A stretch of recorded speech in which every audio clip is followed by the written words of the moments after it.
Let's speak with Benjamin Anthony, CEO of MirYam Institute, who served with the IDF inside the Gaza Strip and now an Israeli security analyst. Good afternoon to you, Benjamin. Lovely to have you with us, sir.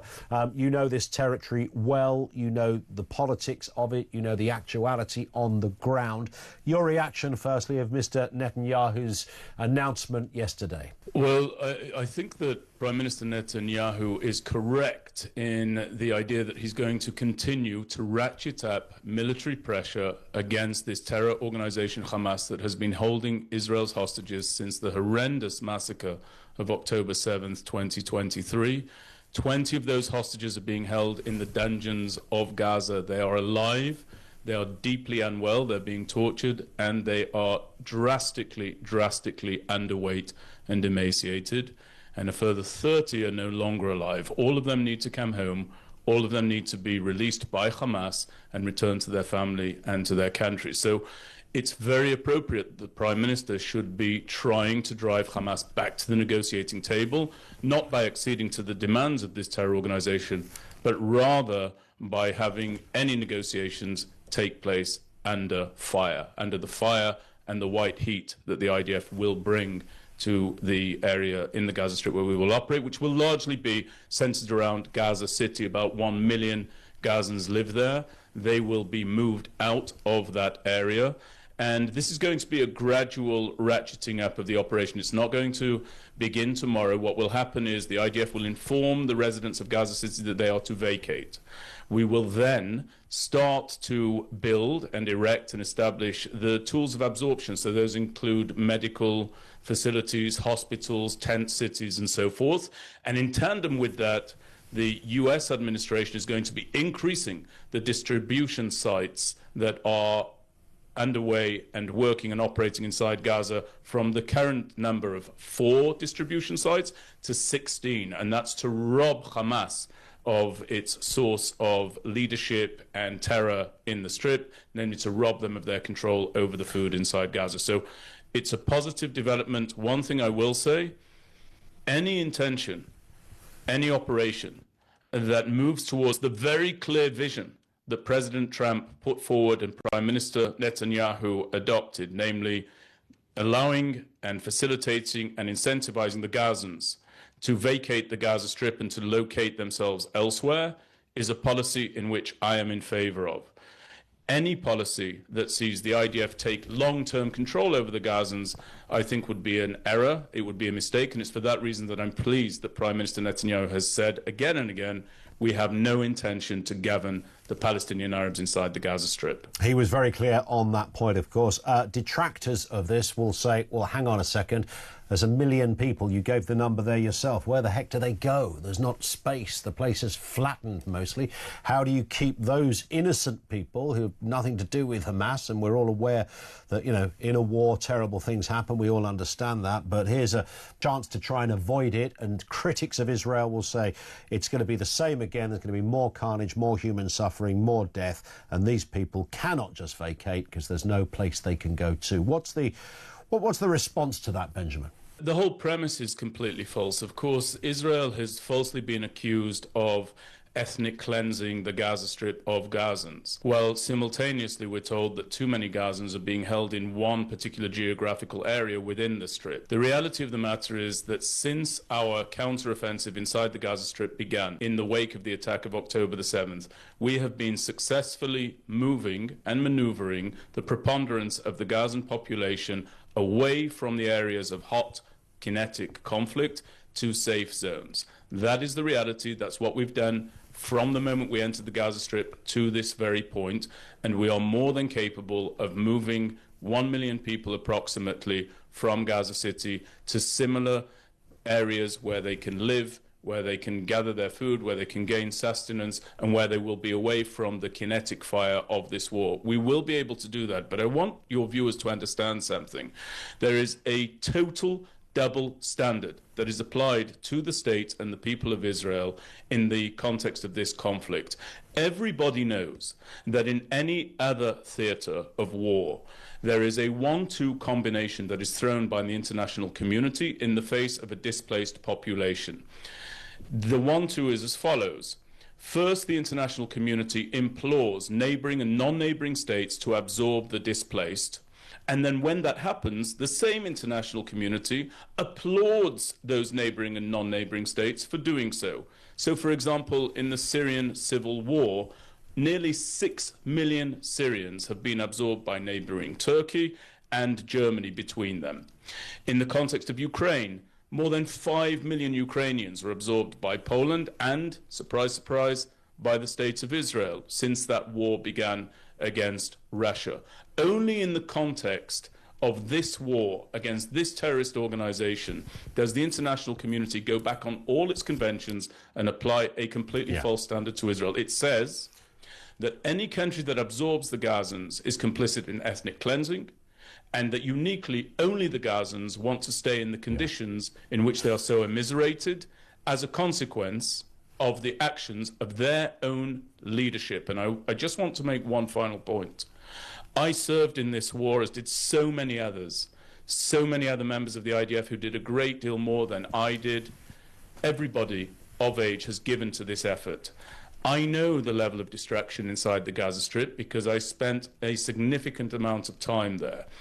It is beyond my abilities to describe, but it is justified and justifiable and appropriate. I'm not a particular fan of the Gazans. I don't agree with the idea that the Gazans didn't support the atrocities wrought against us by Hamas. I watched them cheer as our innocents were strewn with their entrails hanging out through the streets of Gaza on October the 7th. So I don't give them too much credit, and I don't have too much love for them. But if some of your viewers are fans of the Gazans, and if they are supporters of the Palestinian Arabs in the Gaza Strip, they should not want them staying inside the Gaza Strip either, because I can tell you from personal testimony, it is uninhabitable. Egypt should take in the Gazans. It is eminently well-resourced to do so. And it's next door. To see that happen, yes. Indeed. Just on that point then, so the way this would unfold is not a case of we will destroy these areas and then move in. This would happen almost by installments. So the Israelis would be in there, setting up, as you described at the beginning, these sort of bases, these aid areas and medical facilities. They'd be doing this alongside the fact that Hamas are, supposedly running the show. It would happen in parallel. It would happen sequentially, and it's actually already underway. So there's been a commitment of additional funds by the United States to the amount of at least $1 billion in order, as I said, to expand the number of distribution sites for aid from 4 to 16. That's already committed. The work is already being undertaken on the ground. We would then warn the Gazans, move the Gazans out, erect those positions for the absorption of the Gazans, and only then start the kinetic work that we need in order to rid these areas of Hamas terrorists who are still held up there inside Gaza City. Some sources are saying, we're just hearing this, that Israel are reportedly giving civilians sheltering in Gaza until October the 7th, the 2-year anniversary of the Hamas attacks on Gaza that inaugurated this war to leave. Does that sound about right to you? Is that anything correlated by what you're hearing, Benjamin? It's absolutely right. The cabinet, the security cabinet, convened yesterday evening, and they decided that the complete takeover of Gaza City would be done by October 7th, 2025. The symbolism of that is obvious, but in addition to that, they put forward the terms for an end to this war, and those terms included the return of all of our hostages, every single one of them, no step-by-step time releases of our hostages any longer, the demilitarization of the Gaza Strip in its entirety, the disarming of Hamas. All of those terms are required for an end to this war. So really, if Hamas does care, which we know it doesn't, for the Gazan civilians, it has a way of stepping out of this dreadful scenario that it brought upon itself. Lay down its arms, return our hostages, and this war can end. Benjamin, every time we talk about this, at least one person gets in touch and says, hang on a second, there was a peace deal. Hamas were willing to release the hostages. Israel scuppered that. Is that true? If it isn't, what did happen to stop what everybody thought momentarily was a pivotal point that was going to end this? Well, what happened was that Hamas wanted to have a time release of the hostages based on humanitarian grounds and the physical condition of some hostages. The idea being that the return of some of the hostages was more urgent than the return of others. Now, Israel rightly made the decision that a time release of hostages, first of all, by definition, is completely macabre and inhumane. But in addition to that, all of the hostages are now humanitarian causes and must come home because they're in danger of not being able to survive for much longer. And I just want people, you know, they say a picture paints 1,000 words.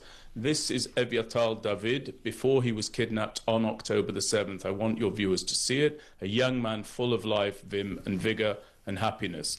This is Eviatal David today. This is a still shot taken from the Hamas video that they released. He looks like a human living anatomy chart. You can see his clavicle, the bones on his shoulders. He is terribly gaunt and emaciated. So Israel cannot agree to delaying the release of the hostages in accordance with Hamas's completely depraved timeline. They all need to come home, and it's very, very positive that we continue to take the fight to this terror organization. It's right that we do so, and I believe that it may bring Hamas back to the negotiating table. Well, let's hope it does. And just a word, finally, Benjamin. Germany has suspended the sale of weapons to Israel that could be used in Gaza.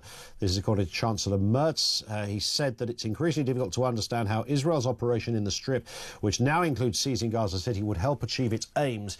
He says under these circumstances, the German government will not authorise any exports of military equipment that could be used in Gaza Strip until further notice. Your reaction to that? Well, my reaction to that is, again, it's a perfect example of non-leadership among the so-called leaders of European countries. It's very lamentable, but he's taking his cue, dare I say it, from Keir Starmer, a completely ineffective leader of Great Britain, who went forward and said, in an incredible exercise of inverted logic and frankly stupidity and weakness, who said that he in September intends to recognize a state for the Palestinian Arabs, a state that never has nor does exist, unless Israel comes to heel and accedes to the demands that Starmer laid out.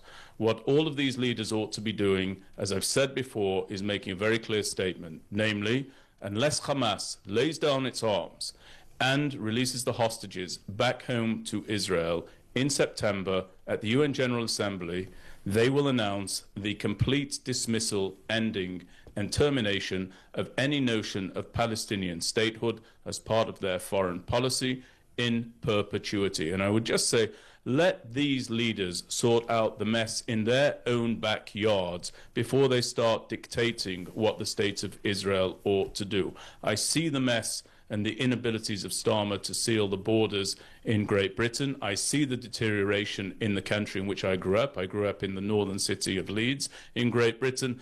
Once that man has showed that he has some capability to govern his own backyard, perhaps he might find the audacity to start dictating to Israel how we ought to govern and protect our own borders. Until that time, I would prefer that these leaders keep quiet and understand that we're fighting the right fight, the righteous fight, to bring home our hostages and end the threat from Hamas. Listen, Benjamin, it's great, a great response. Certainly the point about Starmer, there'll be no disagreement around here. Thank you for that, sir. Benjamin Anthony, good to have you with us. He's former IDF and now CEO of the MirYam Institute. He served there, he's been out there, he's now an Israeli security analyst.